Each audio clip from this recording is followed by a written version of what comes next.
കഴിഞ്ഞ് മെഡിക്കൽ കോളേജുകളിൽ പഠിക്കാൻ ആഗ്രഹിക്കുന്നവർക്ക് വേണ്ടി NTA നടത്തുന്ന എക്സാമാണ് നീറ്റ് എക്സാം. ഇനി അതല്ല IIT, NIT തുടങ്ങിയ ഇൻസ്റ്റിറ്റ്യൂട്ടിൽ പഠിക്കണമെങ്കിലോ NDA നടത്തുന്നു JEE എക്സാം. ഇനി ഇന്ത്യയിലെ തന്നെ ടോപ്പ് യൂണിവേഴ്സിറ്റികളായിട്ടുള്ള ഡൽഹി യൂണിവേഴ്സിറ്റി, ജവഹർലാൽ നെഹ്റു യൂണിവേഴ്സിറ്റി തുടങ്ങിയ സെൻട്രൽ യൂണിവേഴ്സിറ്റികളിൽ പഠിച്ച് ഒരു ബിരുദം നേടണമെന്ന് നിങ്ങൾ ആഗ്രഹിക്കുന്നുവെങ്കിൽ നിങ്ങൾ എഴുതേണ്ട എക്സാമിന്റെ പേരാണ് CUET, common university entrance test. ഇന്ത്യയിലെ +2 വിദ്യാർത്ഥികൾക്കിടയിൽ ട്രെൻഡിംഗ് ആയിക്കൊണ്ടിരിക്കുന്ന ഈ എക്സാമിനെ പറ്റി നിങ്ങൾക്ക് മുഴുവൻ അറിയില്ലെങ്കിൽ ഭാവിയിൽ റിഗ്രറ്റ് ചെയ്യാതിരിക്കാനും കൂടി ഈ വീഡിയോ മുഴുവൻ കാണുക. വളരെ ചെറിയ സമയത്തിനുള്ളിൽ ഈ എക്സാം എന്താണ്, ഇത് എപ്പോഴൊക്കെയാണ് നടക്കാറ്, ഇതിനുള്ള യോഗ്യത എന്താണ് തുടങ്ങി കംപ്ലീറ്റ് ഡീറ്റെയിൽസ് പറഞ്ഞു തരുന്നതായിരിക്കും. ഈ പരീക്ഷ എങ്ങനെയാണ്, എപ്പോഴാണ് നടക്കാറുള്ളത്?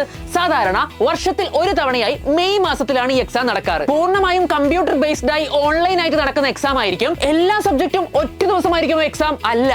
ഡിഫറെന്റ് എക്സാംസ് ഡിഫറെന്റ് ഡേറ്റിൽ ഡിഫറെന്റ് ഷിഫ്റ്റ് ആയിട്ടായിരിക്കും നടക്കുന്നത്. ഒരാൾക്ക് മാക്സിമം 5 സബ്ജക്റ്റുകൾ വരെ എക്സാം എഴുതാൻ വേണ്ടി പറ്റും. നിങ്ങൾ ഏതൊക്കെ സബ്ജക്ട്സിനാണോ രജിസ്റ്റർ ചെയ്തത് ആ ദിവസം മാത്രം പോയി നിങ്ങൾ എക്സാം എഴുതിയാൽ മതി. അല്ല സാറേ, ഈ 5 സബ്ജക്ട് നമ്മൾ എങ്ങനെ തിരഞ്ഞെടുക്കും? ഏത് സബ്ജക്ട്സ് നമ്മൾ എഴുതണം, ഏത് സബ്ജക്ട് രജിസ്റ്റർ ചെയ്യണം, എങ്ങനെ തീരുമാനിക്കും? എടാ, നിങ്ങൾക്ക് ഏത് യൂണിവേഴ്സിറ്റിയിലാണ് പഠിക്കാൻ ആഗ്രഹം, അതുപോലെ ഏത് ഡിഗ്രിയാണ് അവിടെ നിങ്ങൾക്ക് പഠിക്കാൻ ആഗ്രഹം, ഇത് നിങ്ങൾ ആദ്യം തീരുമാനിക്കണം. അവർക്ക് വേണ്ട സബ്ജക്റ്റുകൾ ഏതാണെന്ന് നമ്മൾ കണ്ടുപിടിച്ചതിന് ശേഷം ആ സബ്ജക്റ്റുകൾ വേണം നമ്മൾ രജിസ്റ്റർ ചെയ്യാൻ. നമുക്ക് മാക്സിമം 5 എണ്ണം വരെ രജിസ്റ്റർ ചെയ്യാലോ. ശേഷം ആ ഓരോ എക്സാമിനും നിങ്ങൾക്ക് 50 ചോദ്യങ്ങൾ ഉണ്ടാകും. ഈ 50 ചോദ്യങ്ങളിൽ ഒരെണ്ണം ശരിയാക്കിയാൽ 5 മാർക്ക് വെച്ച് കിട്ടും. എന്നാൽ ഒരെണ്ണം തെറ്റിച്ചാലോ 1 മാർക്ക് വെച്ച് നെഗറ്റീവ് പോവുകയും ചെയ്യും. ഈ 50 മാർക്കിന്റെ ഒരു സബ്ജക്ട് എഴുതാൻ എത്ര സമയം നമുക്ക് കിട്ടും? ഒരു സബ്ജക്റ്റിന് 60 മിനിറ്റുകളാണ് നിങ്ങൾക്ക് ലഭിക്കുക. ഇനി നിങ്ങൾക്ക് രജിസ്റ്റർ ചെയ്യാൻ പറ്റുന്ന സബ്ജക്റ്റുകളെ 3 സെക്ഷൻസ് ആയിട്ട് തിരിച്ചിട്ടുണ്ട്.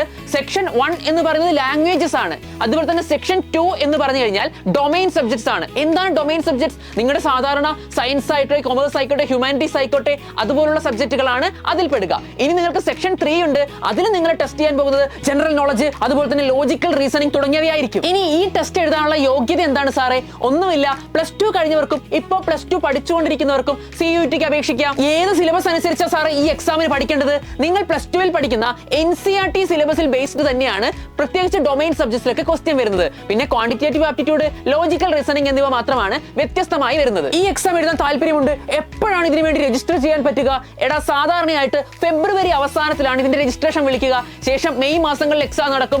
ജൂലൈയുടെ ഒക്കെ അവസാനത്തോടെ ഇതിന്റെ റിസൾട്ടും പ്രഖ്യാപിക്കും. ശേഷം ഈ റിസൾട്ട്സ് ഉപയോഗിച്ചുകൊണ്ട് ഓരോ യൂണിവേഴ്സിറ്റിക്കും വേണ്ട സബ്ജക്ട് കോമ്പിനേഷൻ ഏതാണോ അതിനനുസരിച്ച് നിങ്ങൾക്ക് വിവിധങ്ങളായ സെൻട്രൽ യൂണിവേഴ്സിറ്റികളിൽ അഡ്മിഷൻ നേടാൻ കഴിയും.